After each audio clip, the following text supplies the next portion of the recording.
Assalamualaikum warahmatullahi wabarakatuh. Bismillahi walhamdulillah Wastaghfirullah wala haula wala quwata illa billah. Amma ba'd. Yang saya hormati Gus Baha sebagai tuan rumah, juga sesepuh guru yang kita hormati semua. Kemudian Gus Gofur yang meluangkan waktu pagi ini bersama kita, terima kasih banyak. Saya tidak menyangka tapi tadi dikasih bocoran sama Gus Baha. Kemudian Gus Atabik, Gus Sidik, Mbah Mu'an, pokoknya semua yang hadir, para alim ulama, saudara-saudara yang hadir di sini, teman-teman disabilitas. Oh iya, lupa ya, Ibu Bupati 2, Ibu Rembang 2 hadir bersama kita juga, padahal sedang melakukan sebuah kegiatan mulai Rabu sore sampai Minggu sore, tetapi pagi ini menyempatkan diri bersama kita.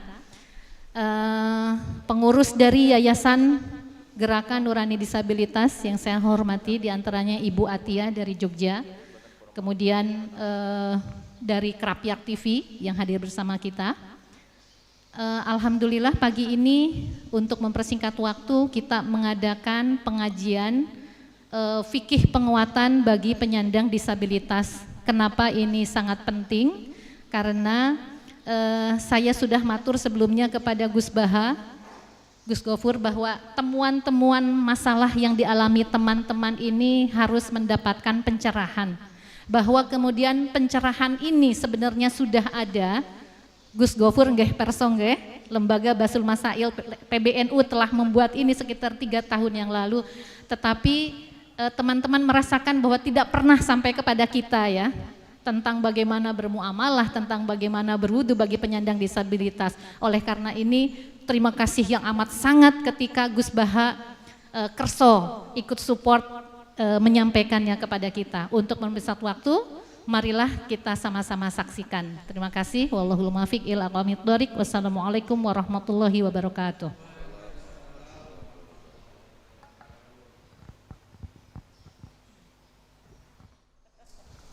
Assalamualaikum warahmatullahi wabarakatuh. Rabbi shrah li sadri wa yassir li amri wahlul 'uqdatam min lisani yafqahu qawli. Allahumma shalli wa sallim wa barik ala sayyidina Maulana Muhammadin wa ala alihi washabihi asma'in. Amma ba'du. Sedanten ingkang kula hormati, wabil khusus nih wonten Gus Gofur, Mbah Nawawi, Gus Sidik, Mas Kawula, Mas Atabik, wonten ing Atiyah, wonten Mbak Aji, wonten Bu Wakil Bupati, semuanya teman-teman. Pakainya disabel apa difabel tadi kesepakatannya? Kemarin saya rembukan sama Gus Gofur itu familiar difabel, tapi katanya untuk menginternasional gampang apa? Disabel. Dari sekian yang saya baca, jadi ada 2 pendapat dalam definisi tidak mampu. Ya, ada 2 pendapat ulama untuk atau tentang definisi tidak mampu. Pikirannya Imam Syafi'i, tidak mampu itu termasuk tidak mampu bayar orang lain atau tidak mampu minta tolong orang lain. Jadi pikirannya Imam Syafi'i, misalnya ada orang nggak punya kaki, tapi dia bisa menyewa orang yang nuntun dia haji, baik lewat nyewa atau lewat loyalis, lewat muhibbin, maka tetap wajib haji. Begitu juga di bab istinja, di bab wudu dan seterusnya. Karena kata mustati, mampu itu ya termasuk dengan asumsi mampunya dengan pertolongan orang lain. Baik orang lain itu disewa atau sukarelawan atau apalah keluarga. Sehingga menurut Imam Syafi'i, kalau orang yang susah ke kamar mandi tapi bisa karena dibantu, maka ketentuan istinja ya wajib, wudu ya wajib, semuanya normal wajib, karena dia dianggap mampu karena ada pembantunya atau ada orang lain. Tapi dalam pikiran Abu Hanifah, pikiran atau kalau dalam bahasa fikih disebut ijtihadnya Abu Hanifah, kata mampu itu asumsinya ya harus dia sendiri yang mampu, ya dia yang melakukan ya. Sehingga di fikih ini misalnya orang disabel habis kemarin yang dicontohkan, Mbak ini siapa yang dari Badek ya? Siapa? Mbak Saras itu misalnya habis dari kamar mandi yang nganter sudah ke pasar atau ke sekolah, terus dia harus ke kamar mandi lagi misalnya susah, dalam mazhab Abu Hanifah sudah dianggap gak mampu, terus dia bisa sholat seadanya dan tidak wajib i'adah. Jadi ini saya baca beberapa pikiran ulama ya, sesuai di buku panduan PBNU halaman 73. Ar-rajulul maridu idza lam takun lahu imra'atun wala amatun walahu ibnun aw akhun wa huwa la yaqdiru 'alal wudu qal yuwaddi'uhu ibnuhu aw akhuhu ghairal istinja fa innahu la yamussu farjahu wa yaskutu anhu.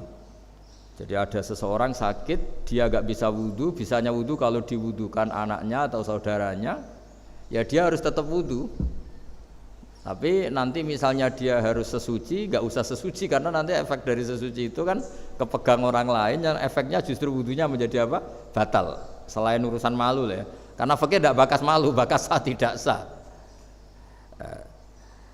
Terus wal mar'ah al maridah idza lam yakun laha zaujun, makanya ini catatannya kalau perempuan ya harus suaminya karena satu-satunya orang yang boleh melihat auratnya itu hanya apa?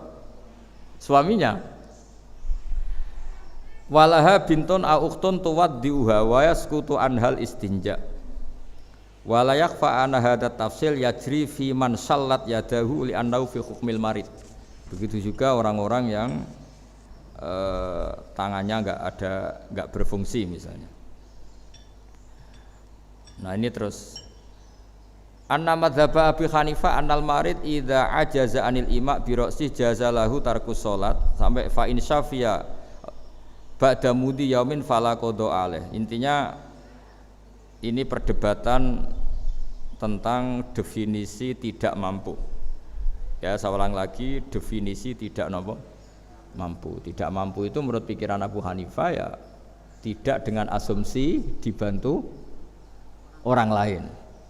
Tapi kalau pikirannya Imam Syafi'i tidak mampu artinya dengan segala kemungkinan dibantu orang lain pun tidak mampu. Tapi kalau dia orang kaya, mampu menyewa orang yang mudoni atau kiai yang punya loyalis ya, punya muhibbin yang mudoni, itu masih dianggap apa? Mampu. Jadi itu pikiran-pikiran antara Abu Hanifah dan Imam Syafi'i.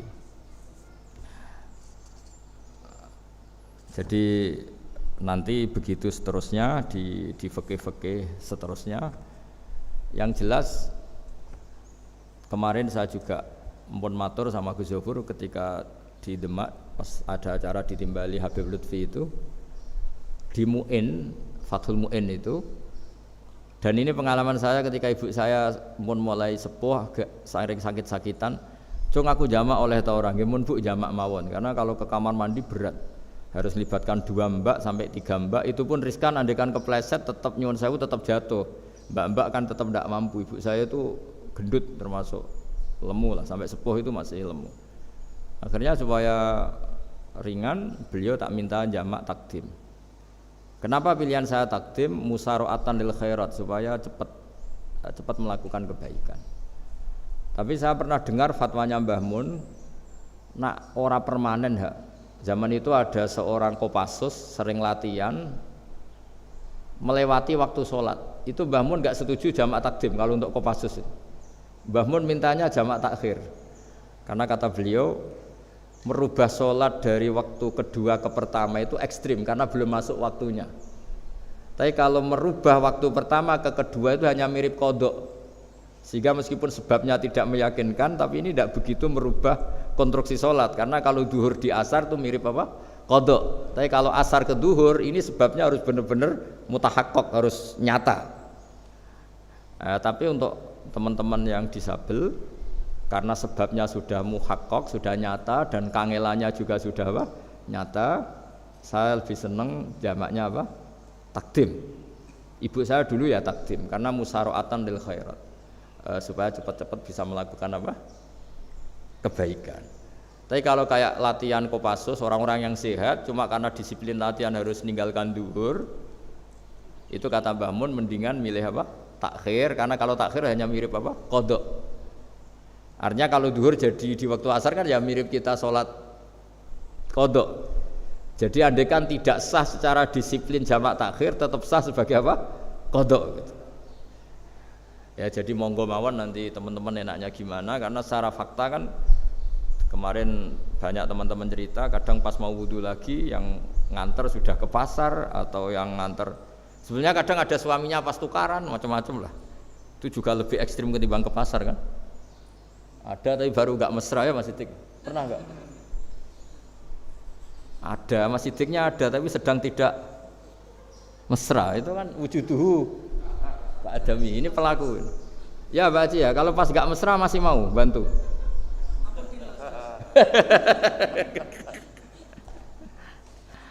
Jadi tapi intinya itu, nah ini yang sebagai obat saya baca hadis ini berkali-kali di hati saya, terus di mental saya juga sering punya banyak masalah, dan alhamdulillah juga sering didatangi orang-orang bermasalah, mulai masalah ekonomi, politik sampai keluarga sering datang ke saya.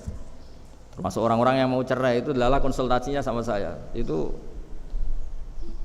sering tak beginikan, kamu kalau cerai itu duda, tapi kalau tetap kawin namanya punya istri. Keren mana dimarahin istri sama duda? Keren punya istri saja, sudah gak usah cerai. Anggap saja harganya itu ya dimarahin itu. Ini saya bacakan hadis yang insya Allah jadi obat semua kita yang punya banyak masalah. Ini di Ibnu Majah halamannya 631 kalau nomor hadisnya ini, karena ada Gus Sidik ribet tukang protes ini 4321, nanti dicari di kitab umum 4321 nomor hadisnya. Bismillahirrahmanirrahim. Yu'ta yaumal qiyamati bi an'ami ahli dunya minal kuffar fayuqalu ikhmisu finnari khamsah fayuhmasu fiha. Suma yuqalu lahu ay fulan hal asobaka naimun qattu fayaqulullah ma asobani naimun qattu. Jadi ada orang yang ternikmat di dunia, bi an'ami ahli dunya. An'am itu wazannya afdol. Orang ternikmat zaman hidup di dunia. Ya, mungkin istrinya banyak, cantik, seneng semua. Pokoknya semuanya kelas A. Kemudian setelah di akhirat dimasukkan neraka sedikit sama Allah. Terus ditanya sama Allah, kamu di dunia pernah dapat nikmat enggak? Terus dia menjawab, Allah, saya tidak pernah mendapat nikmat, dibanding akhirnya harus masuk neraka selamanya. Terus ini kebalikan, wa yu'ta bi asyaddil mu'minina durran wa balaan. Didatangkan orang yang di dunia ini bawaannya hanya ada problem, entah problem fisik, entah problem ekonomi, entah keluarga, pokoknya enggak seneng lah, pokoknya sial terus nasibnya. Entah salah lahirnya, entah salah tanggalnya, enggak tahu, pokoknya sial terus. Fayuqalu ikhmisuhu khamsatan fil jannah. Kemudian orang ini sama Allah diganjar masuk surga. Setelah dimasukkan surga, fayuqalu lahu ay fulan hal asobaka durrun qattu aw bala. Pernah enggak kamu di dunia merasakan susahnya hidup di dunia? Fayaqulullah, saya sama sekali tidak sakit. Karena di dunia ini kan maksimal paling 80 tahun. Kita pernah kecil enggak mikir kan sampai 10 tahun. ABG puber bayangannya ngayal untuk bojo ganteng ya ora susah. Habis itu nikah ya sudah, seninya ya macam-macam. Ya pokoknya walhasil antara masalah dan nikmat itu masih banyak nikmat. Nanti setelah kita masuk surga itu ditanya sama Allah, pernah enggak kamu menderita di dunia? Tidak Gusti, sama sekali. Ma asobani qattu durrun wala balaun. Makanya saya berharap apapun masalah kita di dunia, orientasi kita ini sholat, orientasi kita ini nyari ridhonya Allah, sehingga semua yang kita alami itu menjadi sepele. Makanya saya kemarin matur sama Mbak Atia sama teman-teman disabel, kita kembali ke kiai-kiai dulu. Selalu kalau pidato terutama nikmati iman dan apa? Islam. Bahwa faktanya kita ini punya nikmat terbesar yang mengalahkan semua nikmat, yaitu iman dan Islam. Meskipun kita dalam berkeluarga mungkin konflik, mungkin suami itu enggak pati bener, istri enggak bener, tetangga enggak bener, macam-macam lah. Sanggup itu sepele semua karena kita punya nikmat terbaik, yaitu apa? Iman dan Islam. Pokoke meniku mawon. Pokoke imane ra oleh pincang, ra oleh kopok. Wis kok iman ini yang benar, iman itu ini hadis favorit saya ketika saya punya banyak masalah atau dimintai konsultasi oleh orang-orang yang banyak masalah. Itu nanti orang-orang yang paling nikmat di dunia ketika ditanya, karena faktanya nanti masuk neraka, bilang nggak pernah mendapat apa? Nikmat. Sebaliknya orang yang paling sial di dunia ketika akhirnya masuk surga nganggep semuanya itu tidak ada masalah.